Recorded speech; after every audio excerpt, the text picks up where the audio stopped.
Hola Daniela, muchas gracias. Gracias, estimados amigos y amigas de la Derrama Magisterial, por invitarme siempre a estos espacios de reflexión pedagógica. Veo a muchos maestros del Perú conectándose desde Puno hasta Tumbes y la selva peruana también. Bienvenidos, maestros. Va a ser una noche interesante para conversar y sus preguntas que van a ir lanzando a través del Facebook. Yo voy a ir leyendo y dando respuesta seguramente. Muchas gracias. Vamos a empezar entonces. Vamos a hablar de desarrollo cognitivo, no sin antes decirles que hace unos días tuve una conversación con un amigo colombiano y él me decía, ¿por qué en el Perú los maestros ganan montos distintos?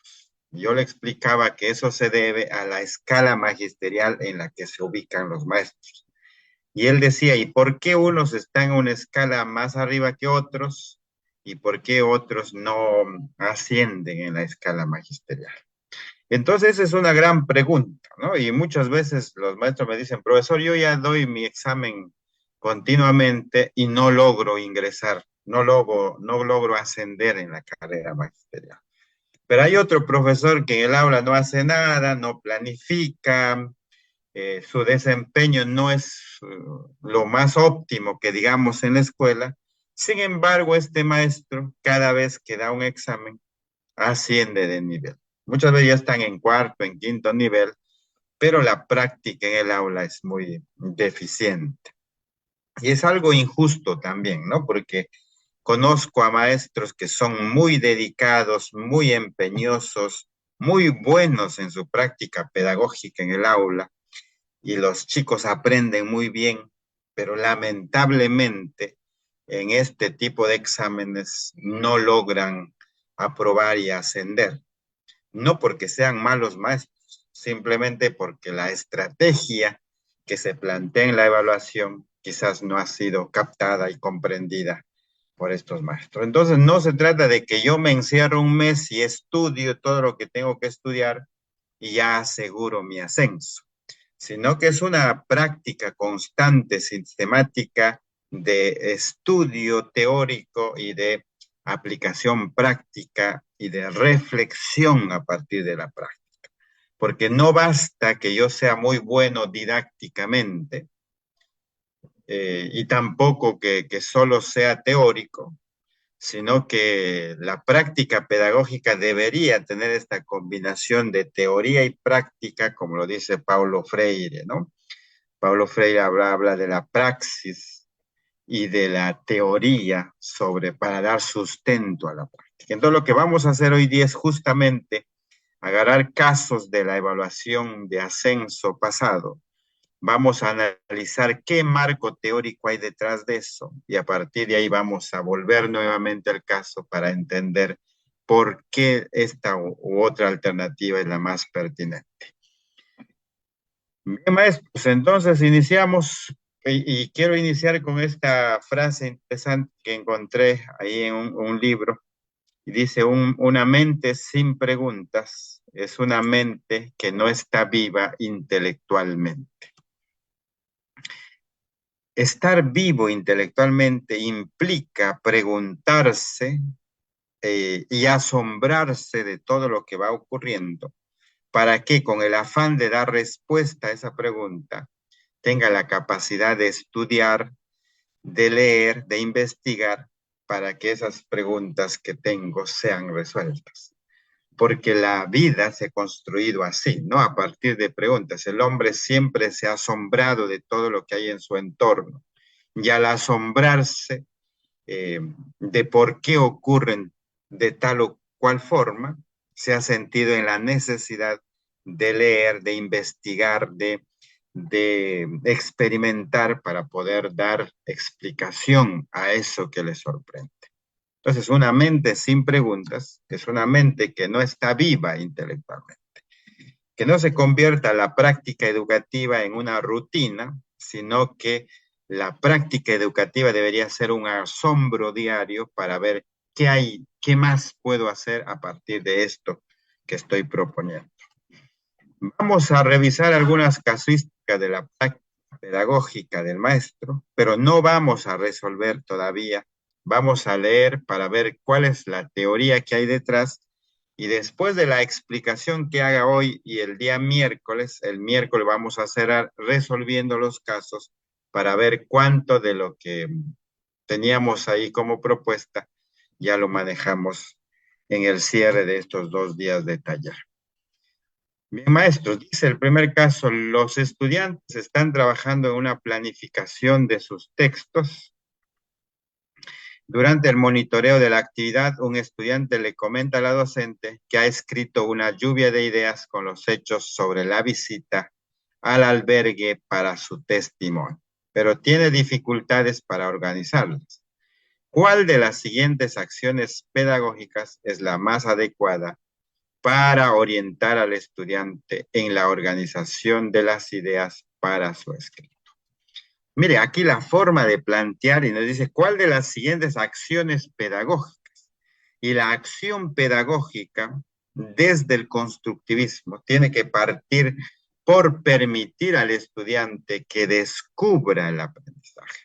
Y para que descubra implica cierta práctica que el maestro debe ejecutar para que el niño sea capaz de darse cuenta, de reflexionar, de proponer, de construir. Entonces hay un marco teórico que es estrategias didácticas para el desarrollo de la autonomía de los estudiantes. En el siguiente caso, dice, en el marco curricular del área curricular, descubrimiento del mundo y la competencia, indaga mediante métodos científicos para construir sus conocimientos. ¿En cuál de las siguientes situaciones una niña tiene la oportunidad de construir la noción de causalidad? Acá está este concepto importante que Piaget trabaja, ¿no? El concepto de causalidad. ¿Qué cosa es la causalidad?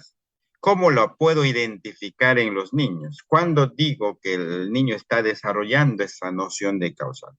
Eso es otro marco teórico que tenemos que conocer para poder responder estas preguntas. Porque si no conozco eso, difícilmente podría decir esta es la respuesta adecuada, ¿no? Entonces, de eso también vamos a abordar. En el siguiente caso, dice, en el aula de 5 años, durante el momento del juego libre en los sectores, la docente observa que los niños realizan diversas acciones considerando los niveles de representación de la función simbólica. ¿Cuál de las siguientes acciones corresponde al nivel simbólico? Nuevamente, aquí hablamos de la representación simbólica y el nivel simbólico del aprendizaje del estudiante. Ya, ¿qué cosa es el nivel simbólico? ¿Qué características tiene ese nivel, tienen los niños en este nivel de desarrollo de sus aprendizajes? ¿Cómo sé que está en el nivel simbólico? Entonces, eso implica también un marco teórico. Entonces, necesito conocer para saber cuál podría ser la respuesta correcta. Otro caso dice, durante la sesión, Ana molesta porque José invadió su carpeta, hincó la mano de este con la punta del lápiz. Los demás estudiantes asustados contaron a la docente lo sucedido. La docente, después de atender a José, regresó al salón y encontró a Ana muy asustada y llorando, y le dijo que conversarían cuando se calme. ¿Qué me dice? ¿Qué me pregunta? ¿Qué cosas se espera que el docente haga? Dice, la docente ha realizado actividades para ayudar a que Ana reconozca cómo son sus emociones y cómo han intervenido en estas situaciones, ¿no? Las emociones de Ana. La docente se propone conversar con Ana acerca del incidente para ayudarla a identificar las emociones que motivaron su acción. ¿Cuál de las siguientes alternativas presenta las preguntas más adecuadas en relación al propósito de la docente? Entonces acá tenemos, ¿cuál de las siguientes preguntas son las más adecuadas? Y segundo, hay que identificar cuál es el propósito, ¿no? Dice, el propósito es ayudar a identificar las emociones que motivaron el accionar de A. ¿Y cuál de las preguntas, buenas preguntas, van a ayudar a que la niña identifique esas emociones? Entonces vamos a hablar también de eso, de cómo formular preguntas. El siguiente caso nos dice, después de conversar con Ana, la docente se propone ayudarla para que pueda regular la manifestación de sus emociones y no vuelva a tener una reacción como la que tuvo con José.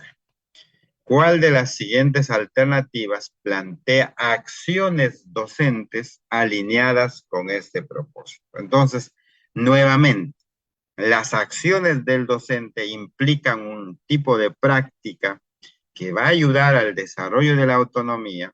Entonces, ¿cuál de estas van a ser la más pertinente? No, esto lo vamos a abordar también, cómo la autonomía y cómo el maestro contribuye a ese desarrollo de la autonomía para poder identificar la mejor. El otro caso nos dice que durante una sesión de aprendizaje, los estudiantes han identificado como asunto público el problema de la acumulación de basura que existe en las calles del barrio donde se ubica la IE. Sobre esta base, el docente busca promover que los estudiantes problematicen el asunto público que han identificado. Es el propósito, que los estudiantes problematicen el asunto público. ¿Cuál de las siguientes acciones pedagógicas es más pertinente? Entonces, cuando me dice cuál es la acción más pertinente, la alternativa tiene que ser una alternativa que contribuya al desarrollo de la propuesta autónoma del estudiante y no una propuesta donde el estudiante se convierte en un ejecutor de alguien que ordena cómo debe ser, ¿verdad? Entonces, esto lo vamos a ver también. Luego vamos a responder cuáles serían las alternativas correctas. Luego tenemos que en una institución educativa se viene desarrollando un proyecto denominado Conociendo el Barrio. En este contexto, los estudiantes del quinto grado han recorrido los alrededores de la institución educativa y han identificado que uno de los principales problemas es el abandono de perros en la calle. En una plenaria, los estudiantes comparten sus opiniones sobre este problema. En sus intervenciones, todos afirman estar de acuerdo en que está mal que las personas abandonen a los perros y brindan diferentes justificaciones al respecto. ¿Cuál de las siguientes intervenciones de los estudiantes evidencia un mayor nivel de autonomía moral?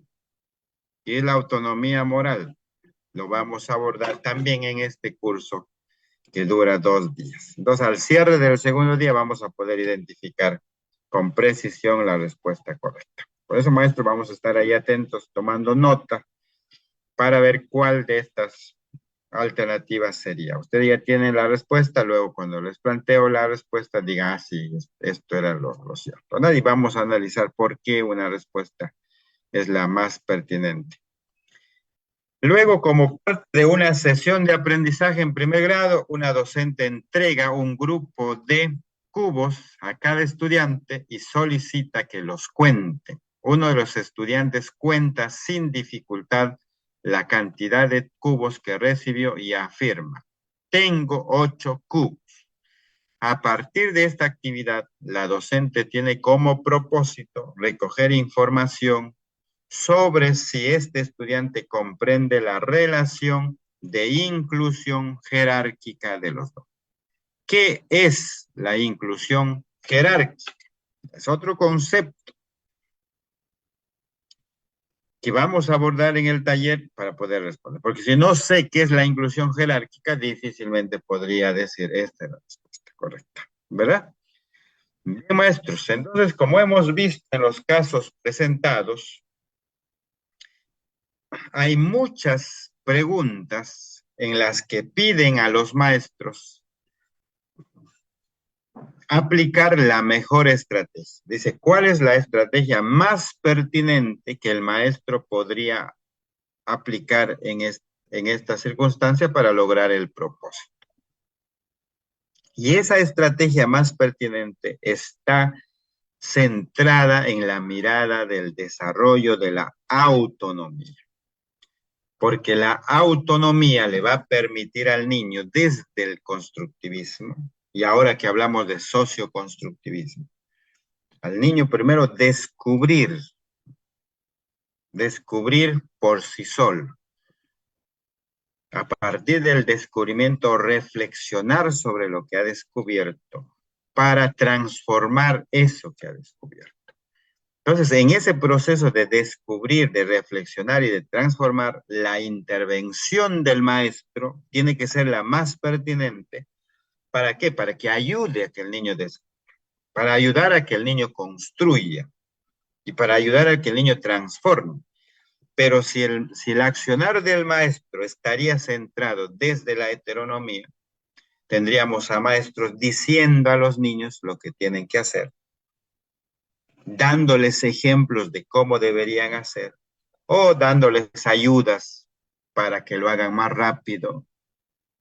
Y así difícilmente podríamos estar contribuyendo al desarrollo de la autonomía. Por eso la clave de toda evaluación de desempeño docente es el desarrollo de la autonomía. Cuanto más preguntas hagas, cuantos más acciones hagas para que el niño mismo sea quien responda, quien proponga, quien analice, quien se dé cuenta, esa es la mejor práctica. Entonces, en este tipo de evaluación, que solamente es evaluación de casuísticas, por eso es que muchos maestros que no tienen buena práctica en el aula, pero sí saben la lógica de cómo funciona, aprueban estos exámenes.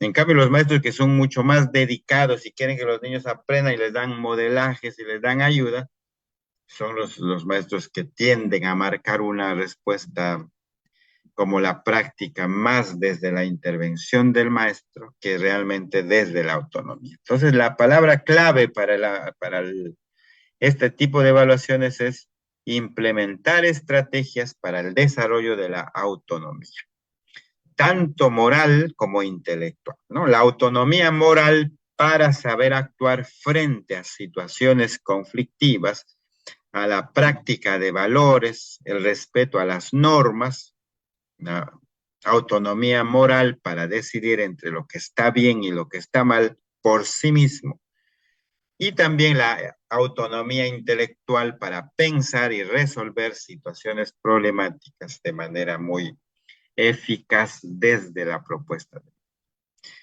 Esta es la clave, maestros, para determinar una buena práctica docente.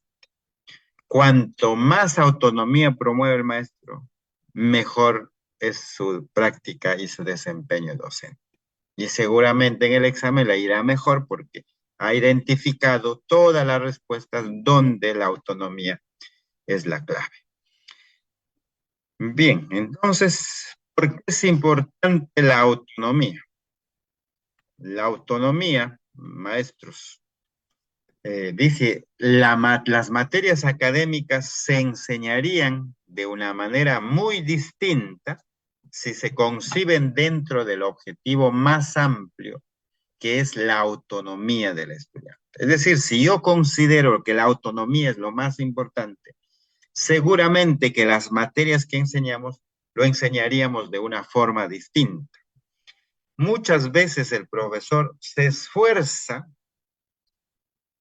por brindar a los niños datos, teorías, fórmulas, conceptos de la actualidad, sin preocuparse de que la instrucción tenga sentido para el alumno. Y cuando decimos que tiene sentido, cuando le sirve al estudiante. Es decir, estamos más interesados en esa transmisión de conocimientos. Un niño del tercer grado que llegó a mi aula me decía, profesor, yo en mi colegio yo ya hice raíz cuadrada, yo ya hice ecuaciones, hice suma de fracciones impropias. Yo ya sé eso. Y yo le preguntaba, ¿y para qué te sirve aprender raíz cuadrada? ¿En dónde has usado la raíz cuadrada? Y como es obvio, la respuesta es nula, porque el niño lo aprendió mecánicamente porque hubo un maestro que se esforzó en transmitir esos conceptos, en preocuparse que realmente el niño entienda para qué me sirve eso que estoy aprendiendo. Y entender para qué me sirve ya es un gran paso para el desarrollo de la autonomía en el aprendizaje. Si se enseñaría la ciencia dentro del contexto del desarrollo de la autonomía, se haría hincapié en que el estudiante sea quien encuentre sus propias respuestas a sus propias preguntas que se hace sobre estas situaciones y lo haga a través de experimentos, con pensamiento crítico, con la confrontación de los puntos de vista y sobre todo en que todas las actividades tengan sentido para él. Miren cómo la diferencia, ¿no? Si yo enseño las materias desconociendo la autonomía, el aprendizaje va a ser repetitivo, memorístico, ¿no?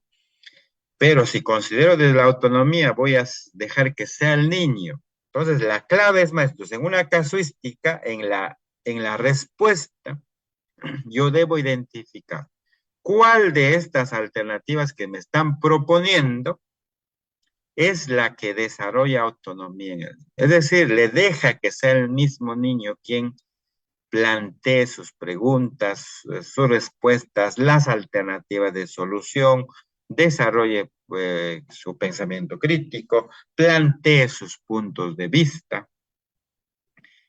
Entonces, ya hay un primer elemento, ¿no? Un primer elemento importante, la autonomía, sea en el nivel que sea, porque estos casos se planteen en el área que se planteen, en el nivel que se planteen, siempre va a haber las respuestas, tienen que apuntar al desarrollo de la autonomía, sea secundaria, sea primaria, sea inicial. Por eso en un examen es importante tener claro el propósito y cuál es la alternativa pertinente para ese propósito, alternativa que promueva la autonomía. El desarrollo de la autonomía significa entonces llegar a ser capaces de pensar por sí mismos, con sentido crítico, teniendo en cuenta muchos puntos de vista, tanto en el ámbito moral como en el ámbito intelectual. Resalto acá dos cosas, la autonomía moral y la autonomía intelectual, ¿verdad? Moral porque me presentan casuísticas eh, donde se ve el tipo de resolución de conflictos al que se expone a los estudiantes, la práctica de valores, se ve cómo el niño resuelve sus malos entendidos, tanto en la conducta, en el comportamiento, ¿verdad? Entonces, la autonomía moral, ¿cómo hago para que se dé cuenta por sí solo que su actuar no está siendo el correcto? ¿Verdad? Y la autonomía intelectual. Por eso acá tenemos dos conceptos claves, la autonomía y la heteronomía, ¿verdad? La autonomía en todo lo que estamos hablando versus la heteronomía, que es una práctica centrada en este caso, en el poder que tiene el maestro para decir al niño todo lo que tiene que hacer. El proponerle, el darle las respuestas, el darle las ayudas, dar los materiales, dar los tips de cómo hacerlo, dar las sugerencias. Entonces la heteronomía, el niño no piensa, el niño simplemente se convierte en un ejecutor porque hay alguien que piensa por él. Pero en la autonomía cuesta mucho porque va a ser el mismo estudiante quien tiene que pensar, tiene que proponer, tiene que decidir, tiene que elegir la alternativa correcta. La autonomía, me dice ahí en el chat, soy de técnico productivo. Igual el técnico, profesor de técnico productivo, tiene que desarrollar autonomía en sus estudiantes. en cada cosa que haga, cómo le digo, cómo propongo la situación para que sea el mismo estudiante quien desarrolle la situación proponiendo sus estrategias, validando y justificando por qué lo está haciendo. La autonomía es la capacidad de pensar críticamente sobre uno mismo. Y como decíamos, hay dos tipos de autonomía, la autonomía moral y en la moral, ¿no? Sobre lo que es bueno y lo que es malo. Está relacionado con la ética, con los valores. Pero lo bueno y lo malo no lo tiene que decir alguien, ¿no? Es como decir, no pegues a tu compañero porque es malo, por eso no se hace. Eso sería heteronomía. El niño se da cuenta que es malo, pero no porque él se dio cuenta, sino porque alguien me dijo que eso es malo. O no robes las cosas de tu compañero porque es malo. El maestro tendría que intervenir para que el niño se dé cuenta que es malo por sí mismo y por qué no debería hacerlo. Pues la autonomía moral pasa por darse cuenta de qué es bueno y qué es malo, pero que el mismo estudiante se dé cuenta que es malo porque le afecta al otro, porque le afecta a sí mismo y porque no debe hacerlo. No porque alguien me diga, no porque alguien me esté viendo o no porque alguien me castigue, sino porque es una forma de actuar correcta para el beneficio individual y el beneficio de los otros. Y la autonomía intelectual, ¿no? En lo intelectual se da cuenta el niño de lo que es falso y de lo que es verdadero. Y justifica por qué es falso y por qué es verdadero. Muy bien. Eh, entonces, a partir de ahí, maestros, conceptos claves, ¿no? La autonomía en los estudiantes, ¿cómo lo voy a identificar en las casuísticas? Entonces, leo un caso. En el caso me dicen, ¿cuál es la alternativa más pertinente que el maestro debe desarrollar? La más pertinente siempre va a ser la alternativa cuyo accionar del docente esté enfocado en el desarrollo de la autonomía de los estudiantes. Eso hay que buscar, pero hay a veces tres o dos respuestas que parecen autonomía, pero hay que buscarlas. ¿Cuál es la que más autonomía promueve? O hay otros casos en que la respuesta tiene un accionar heterónomo, sin embargo, tiene otras dos estrategias más de autonomía. Entonces, a veces uno lee y dice, no, esto es heteronomía, porque acá el maestro le está diciendo. Sin embargo, lo que sigue es autonomía. Porque a veces para confundir tienen que poner cierto tipo de accionar docente, ¿no? Un accionar de heterónomo que parece que no sería, pero sin embargo las acciones siguientes son las que determinan la autonomía. Entonces, cuanto más autonomía hay en las estrategias que plantea el maestro, esa es la respuesta correcta. Bien, maestros, entonces para eso es importante conocer y tener claro cuál es el aprendizaje significativo, ¿no? ¿Cómo sé que el niño aprende significativamente? Para entender por qué debería ser de esta forma y no de la otra. ¿Cómo hago qué estrategia propongo para que este aprendizaje sea significativo para mi estudiante? Y el mejor exponente del aprendizaje significativo, ustedes saben que es David Ausubel, que es psicólogo y pedagogo estadounidense, que vivió entre el 1918 y el 2008. Es un hijo de familia judía, migrante de Europa Central, y se preocupó por la manera como educaban en su época. Miren, estamos hablando de 1918, que nació en 1930, cómo se educaba en ese momento. Entonces se preocupó porque la educación era la transmisión del conocimiento. Entonces, ¿cómo hago yo para evitar que eso pase? A partir de ahí, plantea su propuesta, ¿no? Del aprendizaje significativo. Acá miren, dice, para comprender esto, ¿no? Porque ambos personajes tienen una imagen distinta del gato. Están un hombre y una mujer mirando un gato y la representación mental que tiene el gato son distintas. Para el hombre, recuerda ver un gato que esté así, un gato muy bravo que se está jugando con un ratón, porque es la imagen y la representación de gato que tiene él. Seguramente que en su vida ha visto muchos gatos de ese tipo, gatos que son cazadores, gatos agresivos, entonces se hace una idea de cómo es el gato. En cambio, la señora, cuando mira el gato, piensa en el gato, en esa gata amorosa que está echado en su almohada, que está ahí muy paciente. Y esa es la representación de gato. Todos los gatos, por eso que cuando encuentra seguramente gatos en la calle, la acaricia con tanto amor, porque es la imagen de gato que ella tiene. Entonces, cada uno de nosotros nos hacemos representaciones de los objetos de acuerdo a la experiencia que hemos tenido con esos. Y ese es un primer paso, ¿no? La experiencia previa que yo tengo sobre la situación, sobre el objeto, sobre la persona, es la que le da significado.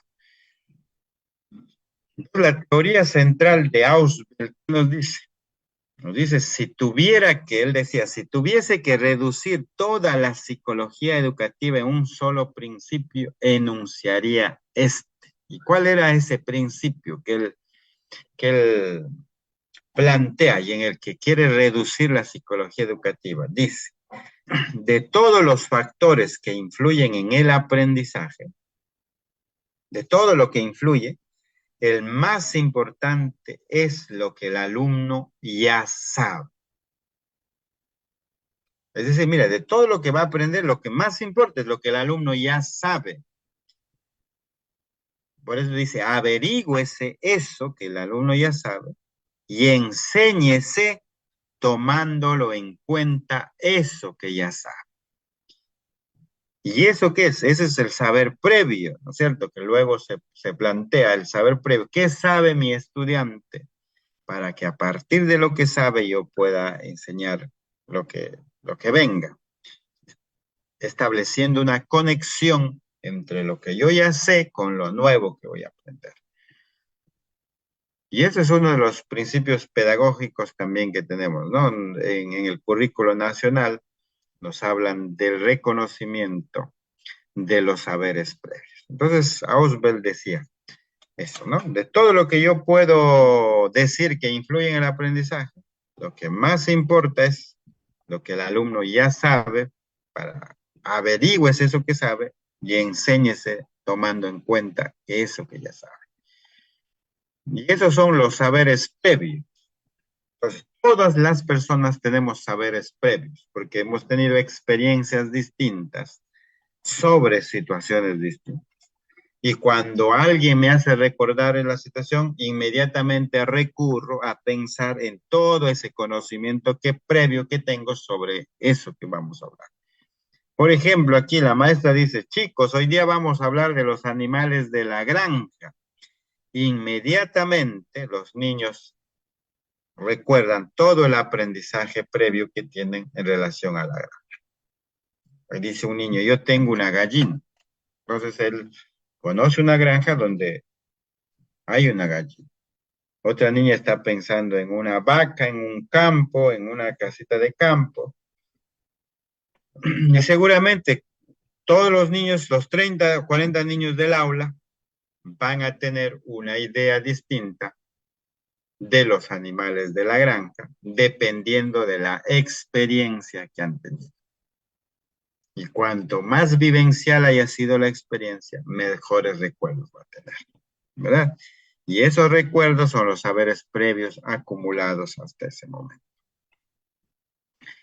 ¿Qué es el significado? Entonces decimos, el aprendizaje significa, es decir, que significa algo para mí.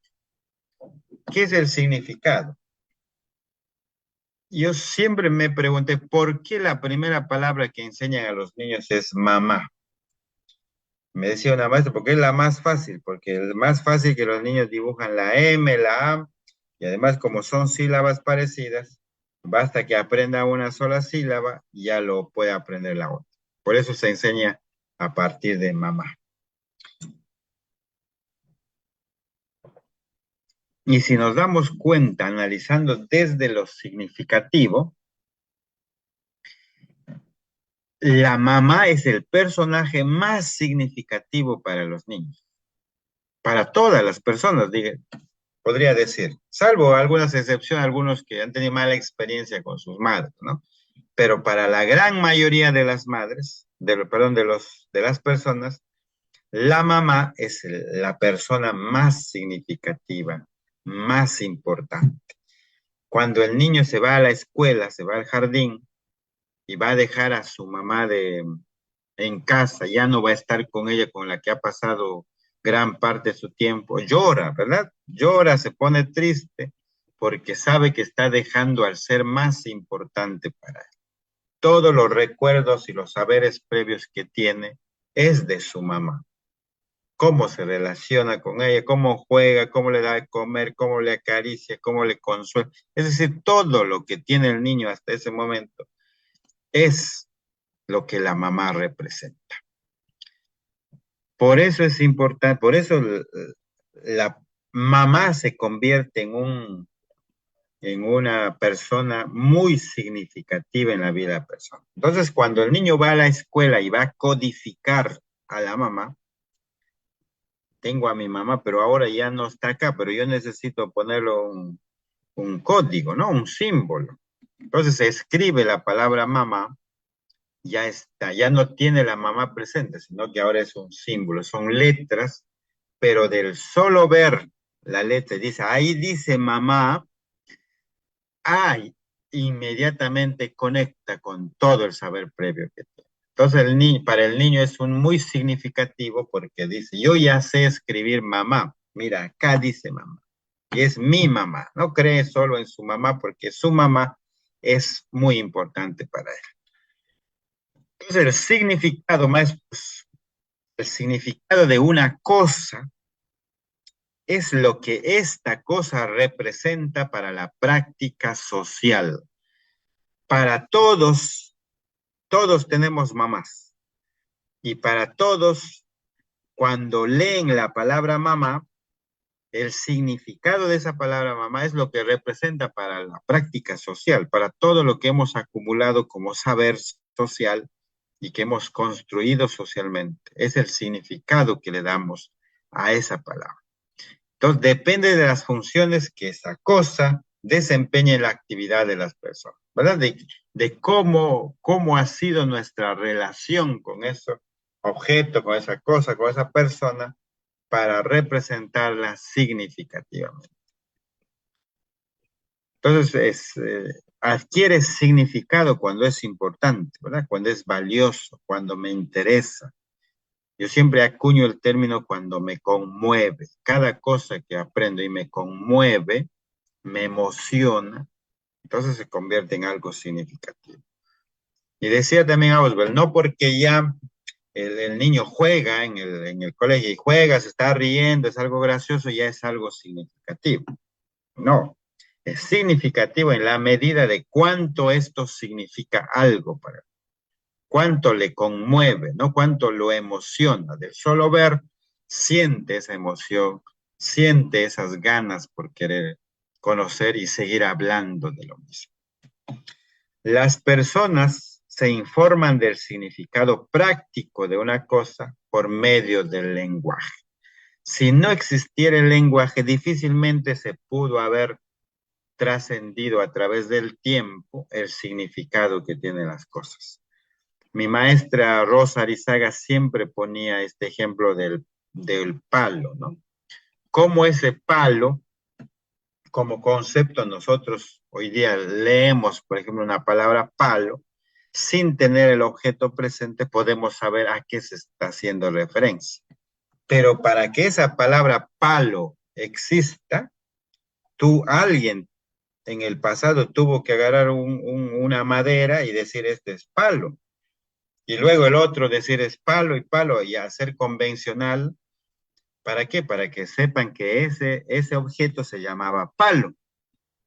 Y si todos lo conocen como palo, ya no necesito tenerlo el palo conmigo para yo saber que esto que estoy escribiendo dice palo y sé todo lo que eso implica, todo lo que la cosa, eh, todo lo que la característica de la cosa tiene para decir que ese es un palo. Y así todas las palabras se estandarizan y cobran significado en la medida de cómo se realiza en la práctica social y cómo se usa, ¿no? Por eso es que las personas, dice, se informan del significado práctico a través del lenguaje. Si no fuese el lenguaje, difícilmente podríamos eh, estandarizar el significado de las cosas. Entonces, ¿qué es el aprendizaje significativo? La idea de aprendizaje significativo con la que trabajó Ausubel es la siguiente. Él decía que el conocimiento verdadero solo puede nacer cuando los nuevos contenidos tienen un significado a la luz de los conocimientos que ya se tienen. ¿Ah? Ese es un verdadero conocimiento. Cuando los nuevos que voy a aprender tienen ya significado, que ya significan algo en uno, según la experiencia previa que ya tenemos. Como ya tienen significado, esto nuevo que voy a aprender se conecta con el aprendizaje previo que tengo y se convierte en un aprendizaje significativo. Aprender significa que los nuevos aprendizajes conectan con los anteriores, no porque sean lo mismo, sino porque tienen que ver con estos de un modo que se crea un nuevo significado. Si sería lo que voy a aprender es lo mismo que lo que ya tengo, entonces no habría aprendizaje, porque no ven que eso yo ya lo sé, antes de que aprenda yo ya lo sé, entonces no estaría aprendiendo nada, sino que esto que voy a aprender tiene su saber previo, tiene un conocimiento que ya tengo, por lo tanto conecto con lo nuevo, ya esto me hace recordar a esto, porque yo vi esto, yo conozco esto, entonces con ese saber previo que es un insumo, me acerco al nuevo conocimiento para adquirirlo. Entonces así se crea un nuevo significado. Acá tenemos, miren, dos imágenes. El aprendizaje significativo y el mecánico o memorístico, ¿no? El significativo dice que la nueva información ingresa a la estructura cognitiva del estudiante, ¿no? Es significativo porque la nueva información se procesa significativamente en la estructura cognitiva del estudiante. Pero hay un aprendizaje también mecánico memorístico. ¿Cuándo se da el aprendizaje mecánico memorístico? La memoria está al servicio de un propósito inmediato. El conocimiento no es duradero. Porque si esto que voy a aprender yo no lo tengo como saber previo, no se conecta, lo desconozco, pero lo tengo que aprender, entonces lo aprendo, pues lo memorizo, lo aprendo mecánicamente. Pero pasan los días, pasan los años y me olvido. ¿Por qué me olvido? Porque justamente no conecté con mi saber previo. Dice, verdad, yo me acuerdo que hicimos eso, pero ¿cómo era? ¿Cómo era? Dicen los niños. Nosotros hicimos, profesor, eso lo hemos hecho el año pasado, hemos trabajado con el profesor, ya, pero ¿cómo es? ¿Para qué nos sirve? No sé, no se acuerdan cómo era. Justamente porque el aprendizaje fue memorístico y mecánico. Parece que no quedó en el aprendizaje. Entonces acá tenemos dos tipos de aprendizaje, ¿no? Por un lado el aprendizaje mecánico y por el otro lado el aprendizaje significativo.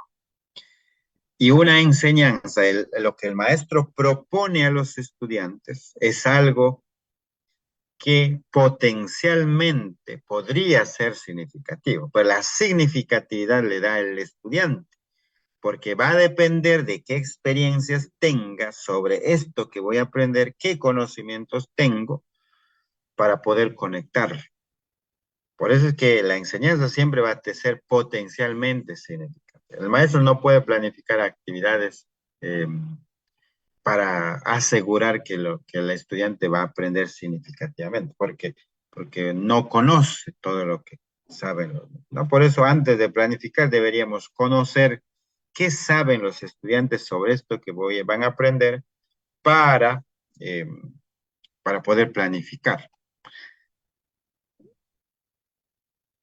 Hace unos días, 2 o 3 días, los niños estaban hablando en el colegio de Siria, perdón, estaban hablando de Jerusalén y de Israel y del conflicto que había. Y los niños decían, profesor, pero esa es la tierra de Dios porque Jesús nació ahí, Jesús. Entonces estaban ellos como muy interesados ahí. Entonces, por ejemplo, el maestro detecta eso y dice, voy a preparar una actividad de aprendizaje que va a ser potencialmente significativa porque ellos están teniendo contacto en este momento con esa información, están escuchando, entonces, y además están hablando con tanto interés que seguramente que lo que yo lleve lo van a coger con mucho interés, ¿no? Porque eso es, lo podemos diagnosticar. Entonces, el aprendizaje mecánico siempre va a traer almacenamiento de información, ¿verdad? La memoria. Y el aprendizaje va a ser literal, arbitrario, sin significado y no requiere la comprensión, ¿no? Resulta una aplicación mecánica a situaciones ya conocidas. Es decir, repito la acción mecánicamente, pero no porque es significado. Es como rezar el Padre Nuestro, ¿no? Todos los días lunes los niños se forman y rezan el Padre Nuestro de memoria. Pero cuánto de eso que estoy rezando y de lo que estoy diciendo realmente estoy estableciendo una conexión con Dios, digamos. Padre nuestro, cuando digo Padre nuestro, estoy pensando en el Padre nuestro que está arriba, en el cielo. Me estoy imaginando cómo es ese momento. Sé por qué estoy diciendo santificado sea tu nombre. Es decir, hay aprendizajes que son mecánicos, arbitrarios, pero que uno no se pone a reflexionar sobre el contenido que tiene, ¿verdad? Porque no significa nada. Puede que hay niños, por ejemplo, que cantan reggaetón con palabras soeces, pero a veces lo aprenden la canción mecánicamente y no se ponen a reflexionar sobre cada palabra. Pero después cuando lo leen la palabra dicen, uy, esto ha dicho, esto quiere decir, uy, no, no, ¿cómo he pronunciado eso? ¿Cómo voy a decir eso? ¿Por qué? Porque toman conciencia del significado que tienen esas palabras, ¿no? En cambio, un aprendizaje significativo tiene que ver más, tiene que ver con la incorporación sustantiva, no arbitraria, con significado, ¿no? El aprendizaje significativo implica comprensión, transferencia a la vida de lo que aprendí, la capacidad de explicar, de describir, enfrentar situaciones nuevas, de utilizar el aprendizaje en cosas prácticas de la vida cotidiana. Por eso yo creo que ahí hemos dado un gran salto, ¿no? En las rúbricas, en la rúbrica número 1, nos dice que el maestro promueve que los niños comprendan el sentido, la importancia, la utilidad. Y nos dan formas de cómo hacerlo. Yo creo que ese es un gran salto para que el maestro se preocupe de cada vez que planifica, decir, ¿por qué? ¿Para qué les sirve esto que van a aprender? ¿Qué les voy a decir a mis niños? ¿Para qué les estoy enseñando esto? ¿Qué utilidad va a tener, no? El aprendizaje va a ser significativo. ¿Cuándo? ¿Cuándo es significativo? Hemos visto, ¿no? Algunas ideas que hemos expuesto. Primero, cuando se relaciona con los saberes previos. Por eso que decía Oswald, ¿no? El mejor aprendizaje es aquel que Uno conoce qué es lo que sabe el estudiante, averigües eso que sabe y sobre eso use eso para el nuevo aprendizaje. Entonces, va a ser significativo siempre y cuando se conecte con su saber previo. Si no, difícilmente puede ser significativo. Cuando el material para aprender, ¿no? Es altamente significativo. El niño tiene mucho conocimiento sobre eso que voy a aprender y cuando le genera interés y motivación. Porque uno no aprende lo que no le gusta. Cuando te gusta, cuando te interesa, cuando te motiva, y acá faltaría agregar la palabra conmueve, ¿no? Cuando me conmueve, entonces me concentro y lo aprendo y le dedico mi tiempo porque es algo que realmente me interesa. Pues.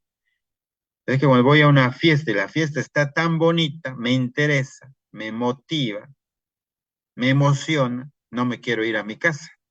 Quiero seguir disfrutando porque está siendo muy significativa la fiesta.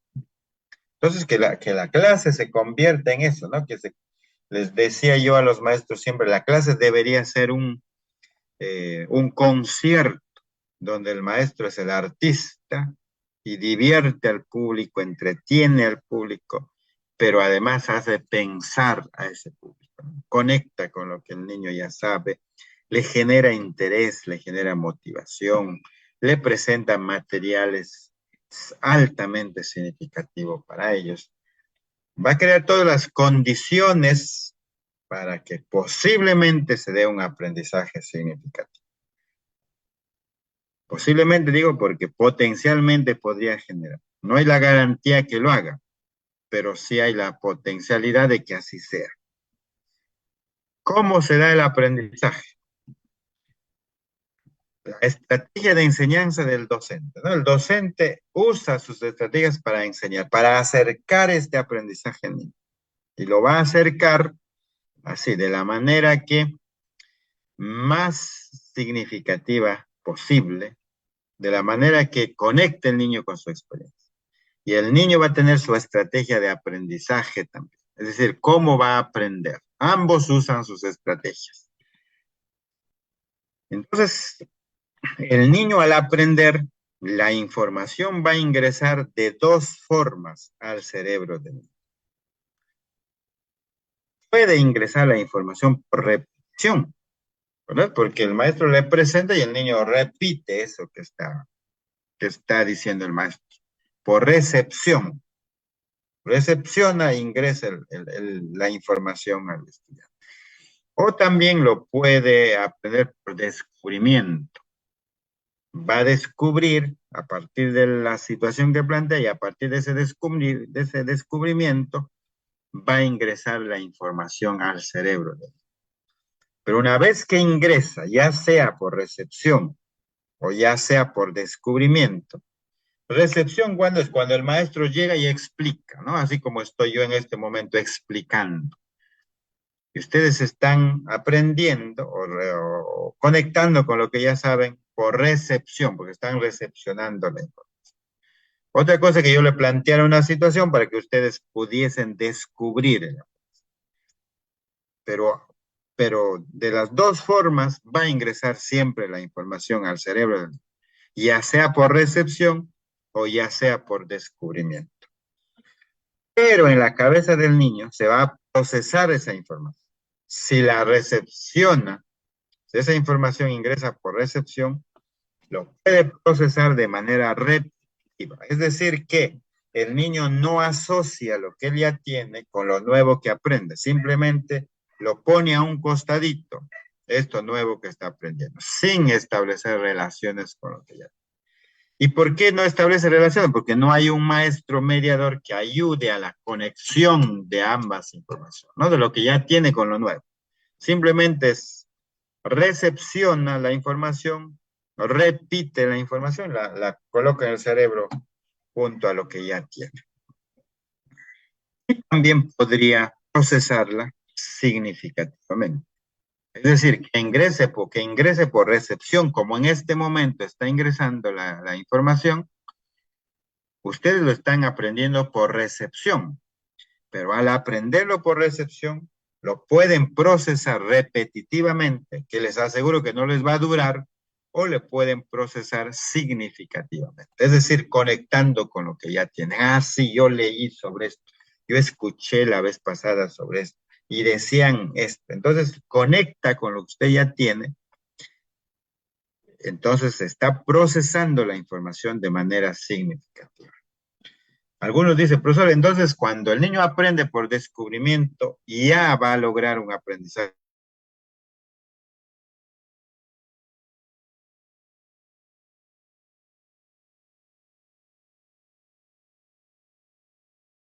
¿Por qué? Porque no lo conecta con lo que ya tiene.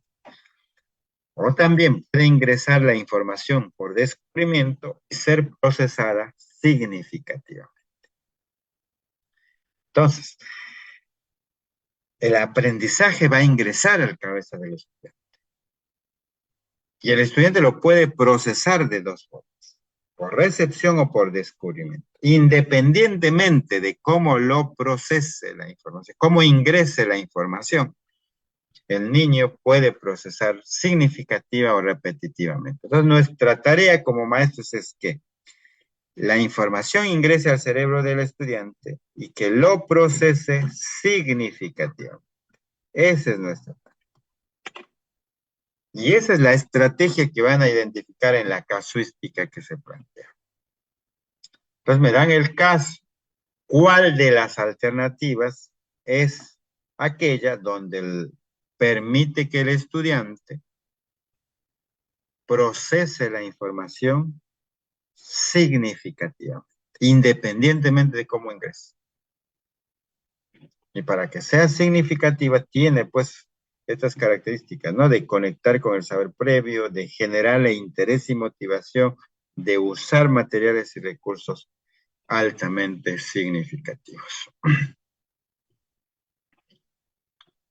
Bien, ¿qué es la interacción cognitiva entonces?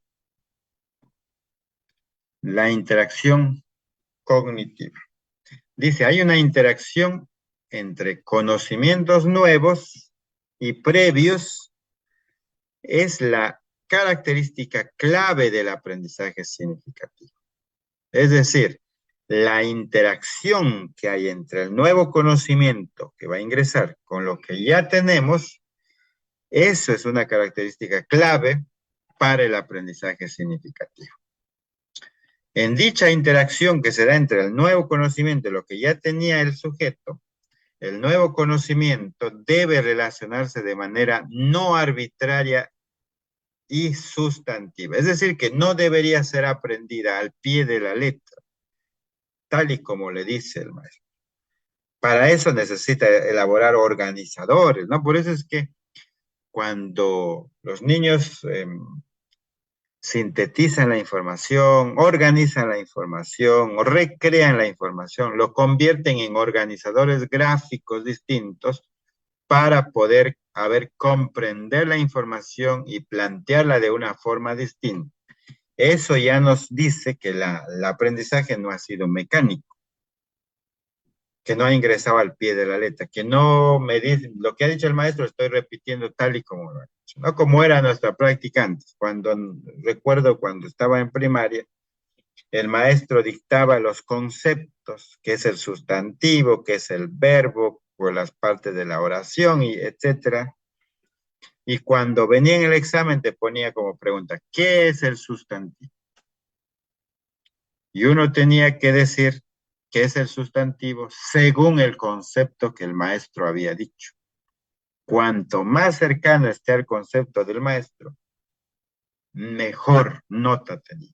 Ah, este alumno es brillante porque ha captado todo. Entonces, el estudio en qué consistía, en llegar a casa y memorizar todo lo que el maestro había dictado. Y leías y repetías y repetías y repetías lo mismo porque sabías que eso te va a preguntar. Es un aprendizaje arbitrario, ¿verdad? Es un aprendizaje sustantivo porque se coloca en el cerebro al pie de la letra. En cambio, hoy en día los niños aprenden, ellos construyen sus conceptos. a partir de estrategias de actividad distintas de la relación de uno con otro, identifican características similares y a partir de ahí construyen un concepto propio. Entonces, cuando tú le preguntas en el examen, ¿qué entiendes por esto? Ellos pues, dicen lo que entienden, porque lo han construido. Entonces, la interacción que se da entre ese conocimiento no debe ser arbitraria, ¿no? Con aquello que el aprendiz ya sabe, y éste debe presentar una predisposición para aprender. Es decir, no debe darse esa relación arbitraria, ¿no? Sino que debe darse en una predisposición, tener ganas para aprender. Hay tres tipos de aprendizaje significativo que plantea Ausberg, ¿no? El aprendizaje de representaciones, el aprendizaje de proposiciones y el aprendizaje de conceptos. Aprendizaje, vamos a ver qué es esto, porque esto va de un aprendizaje simple a un aprendizaje más completo, ¿no? Más complejo. La teoría conceptual de Zuviría recoge todo este aprendizaje, ¿no? De cómo se va adquiriendo el aprendizaje a medida que se va ampliando el vocabulario y ampliando el concepto de las cosas. Por ejemplo, acá tenemos en el aprendizaje de representaciones, toda palabra se asocia con un objeto, porque tiene la representación concreta del objeto. Por ejemplo, para decir pelota, yo veo una pelota. Entonces el niño cuando aprende la imagen y aprende la palabra, porque cada vez la palabra sola no significa nada, pero si lo asocio con su imagen o con el objeto concreto, esto es pelota, ya, pelota se llama así, mira, pelota, así se escribe pelota. ¿Para qué? Para que el niño pueda ver, codificar cómo se nombra ese objeto y dejar de depender del objeto y quedarse simplemente con el símbolo. Por eso es que los niños tienen que aprender de cosas muy concretas, de su entorno, con el que convive, con el que toca, con el que juega, con el que significa algo, pues, para el niño. En cambio, si yo le enseño xilófono, xilófono tendrá significado para el niño. Conoce el xilófono, sabe cómo es. Faro, por ejemplo, para enseñar la F ponían el faro. Bueno, el niño de la costa quizá podría conocer el faro, pero imagínense un niño en la sierra, en la selva, un faro, ¿y qué es eso? Entonces el niño lo va a aprender mecánicamente, la palabra faro, pero no, y quizá lo va a ver en la imagen, pero para él no significa nada porque nunca ha visto, no ha tocado, no sabe cómo es. Mima, mi mamá me mima, ya, ¿qué cosa es mima? ¿Cómo sé que me mima? ¿Quién mima? Acá la mamá dice, hijito, yo te mimo. No existen, no existe. Es decir, en la vida cotidiana, común y corriente, aquí en nuestro país, no se usa eso. Por lo tanto, son palabras no significativas que no van a ayudar al aprendizaje. Entonces el niño tiene que aprender de cosas muy concretas, de uso cotidiano, a las que puede codificar. Eso dice, el aprendizaje de representaciones consiste en hacerse el significado de símbolos, que son generalmente palabras, no símbolos. En este caso aquí, pelota es un símbolo, ¿verdad? Es una palabra que se construye a partir de su referente concreto. Las palabras solo son símbolos convencionales o compartidos socialmente. ¿Por qué dice que son símbolos convencionales? Porque todos en cualquier parte del Perú o del mundo donde se habla el castellano, cuando leen pelota, entienden a quién nos estamos haciendo referencia, ¿no? Porque es socialmente construido, es una representación convencional. Cada palabra representa un objeto, dice Ausberg, ¿no? El aprendizaje de representación es de que cada palabra representa un objeto. Por eso el aprendizaje de representaciones.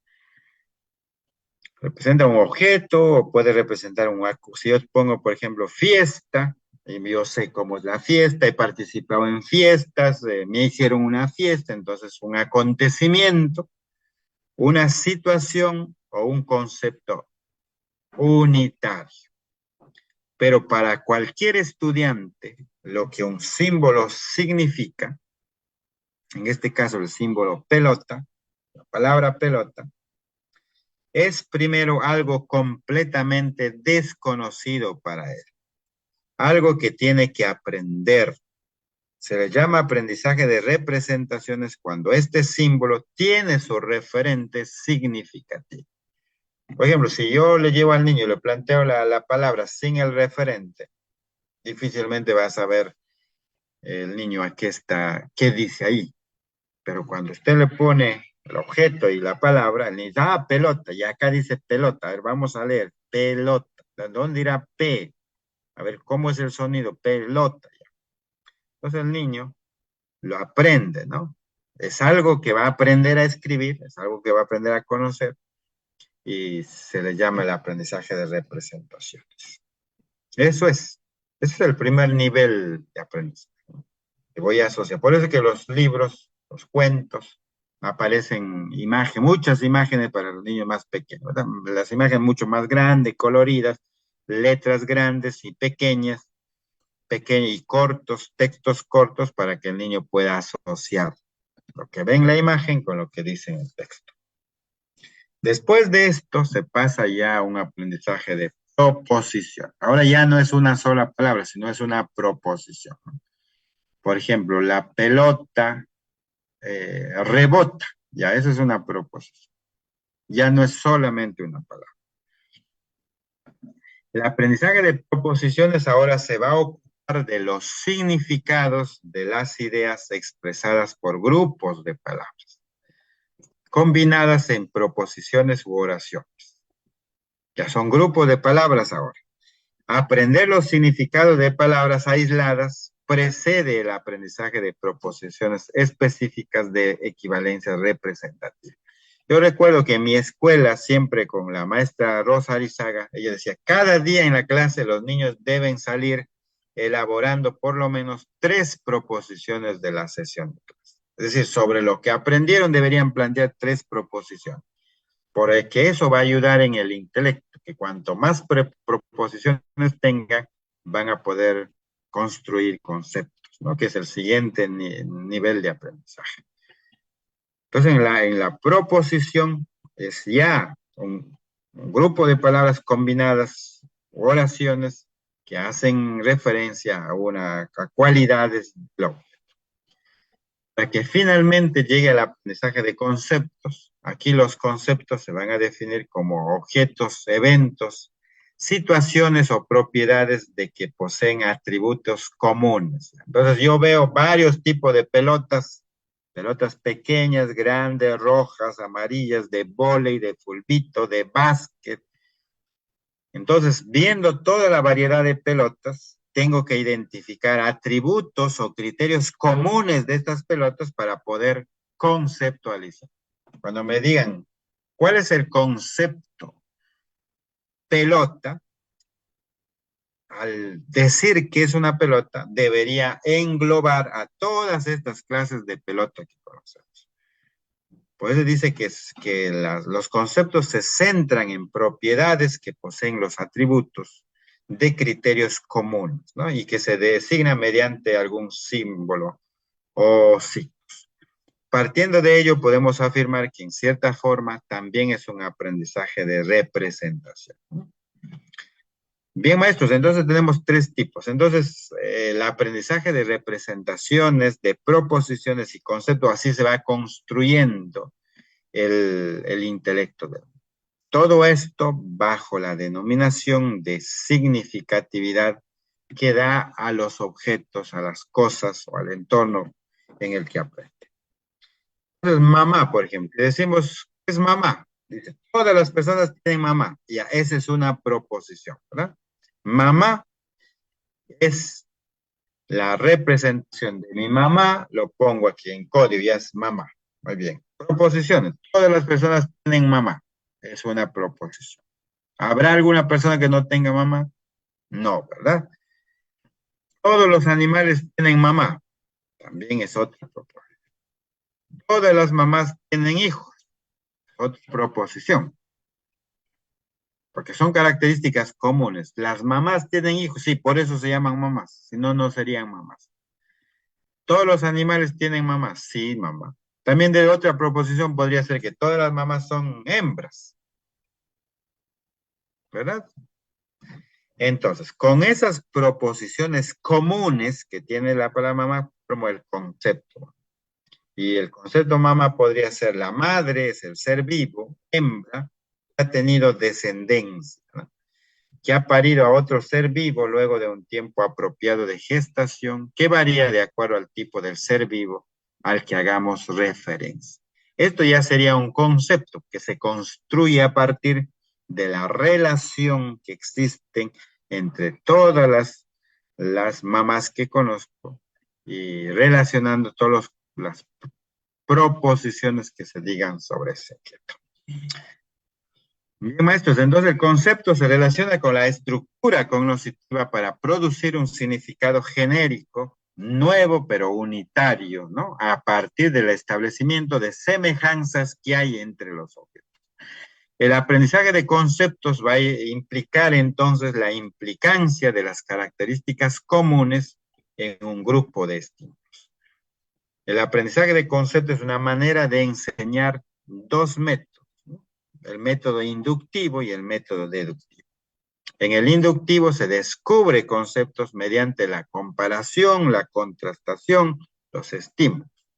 En el cambio, en el método deductivo aprenden conceptos. ¿Mediante qué? Mediante la designación, la definición, la ejemplificación. Y así se construyen. Luego de los conceptos vienen las teorías, que ya es el conjunto de relaciones de conceptos, me dan una teoría. Bien, maestros, entonces aquí vamos a ver una diferencia entre el cuadro 1 de Piaget y Vygotsky, ¿no? Porque dicen el cuadro 1 se presenta el concepto de construcción de Piaget, en el cual consiste en que el niño o niña, al encontrarse una flor, construye el concepto de flor en sus estructuras cognitivas. Ellas le van a servir de base al momento de encontrarse con otra flor que no conoce y puede así seguir construyendo estos conceptos sobre estructuras cognitivas anteriores. Es decir, el niño ya tiene un concepto de flor, tiene en su mente una flor, encuentra otra flor y dice, ah, mire, es otro tipo de flor y otra flor, y entonces va construyendo su concepto de flor a medida de cuántas más flores va teniendo. En cambio, en el cuadro 2 se explica la construcción de Vygotsky, ¿no? La sociedad ya tiene una construcción social de las flores, ya conoce, ya la sociedad lo sabe, eh, cuyo significado de las flores va a variar entre una cultura y otra cultura. Durante el aprendizaje se da una relación dialéctica entre el niño con su entorno sociocultural, con el apoyo y mediación de los adultos, ¿verdad? Porque el uso social que tiene la flor son distintas de acuerdo a los contextos en que se encuentra. Cuando la niña se encuentre con la flor, construye el concepto de flor en sus estructuras cognitivas, tomando en cuenta el sentido y el significado determinado por su cultura. Es decir, va a depender de cómo en su cultura conciben la flor, ¿no? Por ejemplo, acá la niña está viendo la flor, que lo usan como un regalo para alguien, o la flor cuando llevan al cementerio. Entonces, son usos, ese es el sentido que tiene este concepto de flor que ella va a construir a partir del uso social que se le da a esto. Por ejemplo, puede diferenciar con claridad las flores que llevamos al cementerio de las que se entrega como un obsequio a una pareja. Bien, maestros, entonces hemos hablado de autonomía y de aprendizaje significativo, que son dos conceptos importantes que vienen en la evaluación tanto de nombramiento como de ascenso, porque lo que se quiere es, ¿qué hace el maestro? ¿Qué hace el maestro? ¿Cuál es su mejor estrategia que usa para, eh, para identificar la alternativa correcta? Algunos maestros preguntan, ¿y cómo lo hago en mi área? Por ejemplo, yo soy de ciencia y tecnología o yo enseño inicial, ¿cómo hago? Es que la teoría es general para todos. Lo que uno tiene que hacer es, a partir de esta teoría, jalo para el nivel en que me encuentro. ¿Cómo desde el nivel que me encuentro puedo trabajar el aprendizaje significativo de los niños y cómo puedo desarrollar autonomía a partir de la estrategia que planteo? Entonces, porque si no sería por especialidad, sería un poco más complicado, ¿no? Tener que trabajar por grupos. Pero este taller lo que nos hace dar es la mirada general y global para entender cómo se dan las cosas.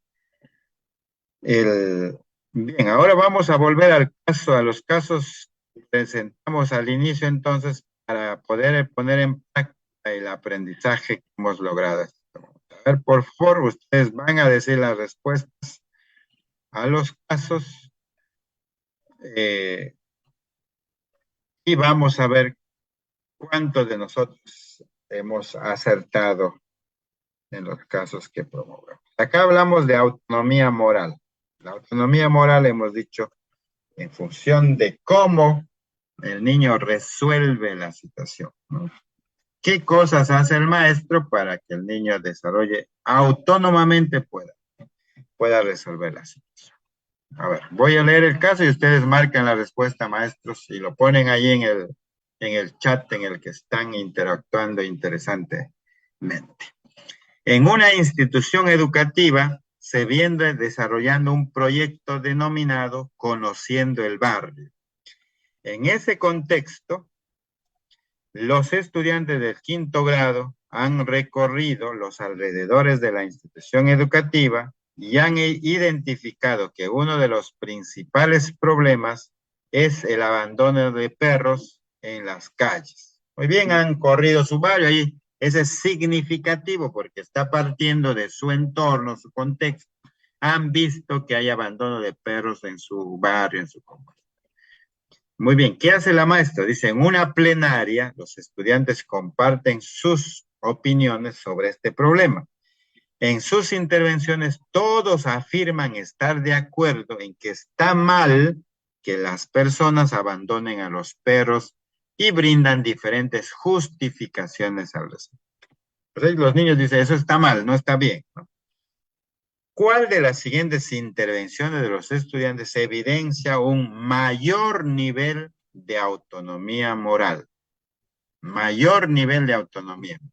La autonomía moral es para decir qué está mal o qué está bien, pero a partir de lo que el estudiante cree y no de lo que el maestro le dice, ¿verdad?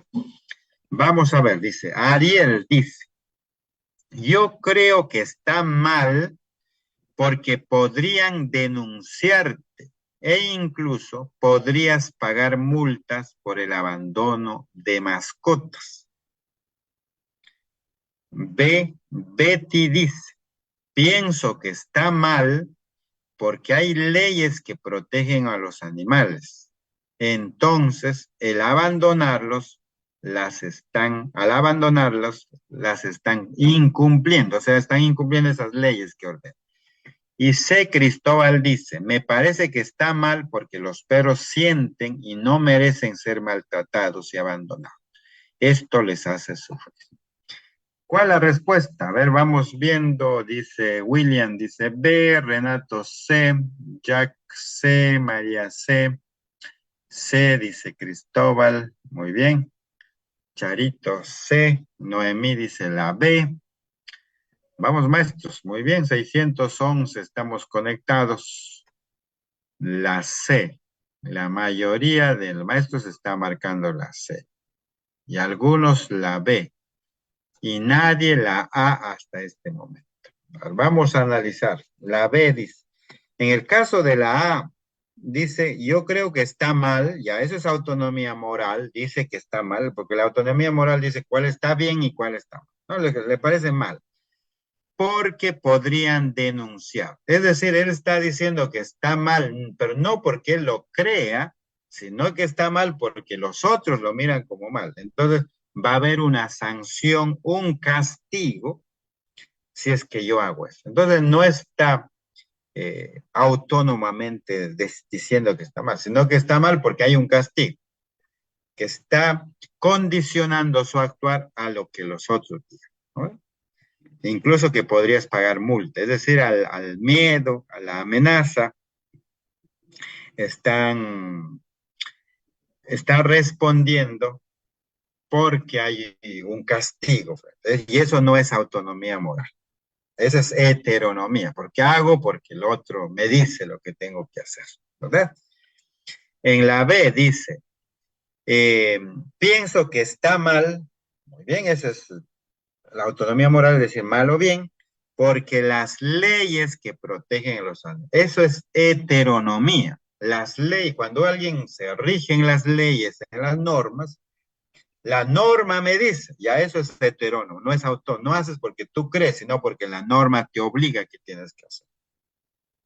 Entonces, si yo estoy incumpliendo esa ley, estoy incumpliendo, entonces me pueden sancionar.